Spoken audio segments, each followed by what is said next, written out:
జై శ్రీరామ్ ఫ్రెండ్స్. అందుకే అంటారు మన పాతకాలం అలవాట్లు మనం మర్చిపోకూడదు అని చెప్పేసి. ఇప్పుడు చమురు ధరలు పెరగడం వల్ల గ్యాస్ కొరత ఇబ్బంది చాలామందికి అవుతుంది. కాబట్టి మళ్ళీ ఎవరు దిక్కు లేకుంటే అదేదో మన దేవుడి దిక్కే అన్నట్టు ఇప్పుడు మళ్ళీ కట్టెల పొయ్యిలే మనకు దిక్కులా మారాయి. చాలా హోటల్స్లలో మొత్తం హోటల్స్ మూసేశారు. వాళ్ళు కూడా కట్టెల పొయ్యిల మీద కూడా కొందరు ట్రై చేస్తున్నారు వంటలు చేయడానికి కదా. చూసారా, కట్టెల పొయ్యి మీద వండమంటే ఈ రోజుల్లో ఎవరు వండుతుర్రు? ఎవరు వండట్లేదు కదా. చాలా తక్కువ పల్లెటూళ్ళల్లో కొంత వండుకుంటారు. కానీ ఆ కట్టెల పొయ్యిల మీద మనం వండుకొని తింటే ఆ మజానే వేరు. నాకు ఇప్పుడు గుర్తొస్తున్నాయి, ఇప్పుడు ఈ గ్యాస్ కొరత వల్ల చాలామంది కట్టెల పొయ్యిల మీద వంటలు చేయడానికి స్టార్ట్ అవుతున్నారు. ఎలక్ట్రికల్ స్టవ్లు కూడా కొంచెం ఎక్కువనే ఇప్పుడు సేల్స్ అవుతున్నాయి. కానీ దానివల్ల మన కరెంట్ బిల్లు కూడా వచ్చే అవకాశం ఉన్నాయి. కాబట్టి ఎలక్ట్రికల్ పొయ్యిలు తర్వాత కానీ ఫస్ట్ అయితే మన కట్టెల పొయ్యిలు వాడుకోవడానికి ప్రయత్నించండి. వాటి రుచి ఏందో ఇప్పుడు ఆస్వాదించండి. మళ్ళీ తర్వాత మీరు గ్యాస్ మళ్ళీ ఎక్కువైతే గ్యాస్ అవైలబుల్లో ఉంటే మీరు దాన్ని మళ్ళీ వాడతారో లేదో తెలియదు కట్టెల పొయ్యిలు. సో ఇప్పుడే ఏదైనా సరే ఆ భగవంతుడు ఏదో ఒట్టిగానే ఇవ్వడు. కాబట్టి ట్రై చేయండి, కట్టెల పొయ్యిలు మీరు కూడా ట్రై చేయండి.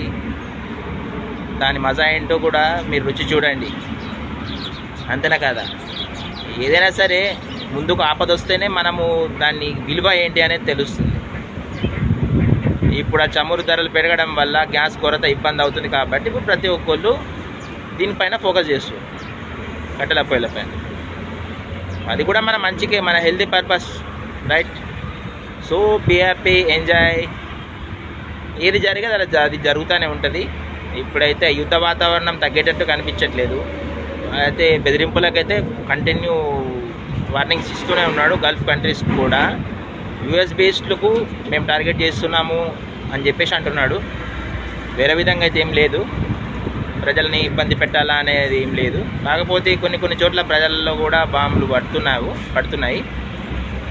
బెహ్రాన్, కువైట్ అలాంటి ప్రదేశాల్లో కొంచెం ప్రజలు కూడా అప్రమత్తమయ్యారు. మామూలుగా అయితే మేము ఇంజూర్డ్స్ అట్లేం లేదు, వేరే ఎఫెక్ట్ ఏం లేదు, అంతా బాగానే ఉంది.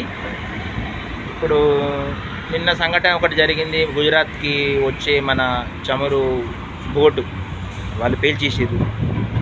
హర్మోజ్ ప్రదేశంలో ఎవరైనా సరే మాకు పర్మిషన్ తీసుకోవని పోవాలి అని అంటున్నారు. అది ఉన్నది పరిస్థితి. ఇప్పుడు చైనాకి అయితే వాడు పంపిస్తున్నాడు, ఇరానుడు ఈరోజు. మరి దాన్ని మాత్రం ఆపలేడు. చైనాకి అయితే పంపిస్తున్నాడు, ఈరోజు వచ్చిన వార్త అది. చూడాలి ఏం జరుగుతుంది, ఏం కథ. Let's see.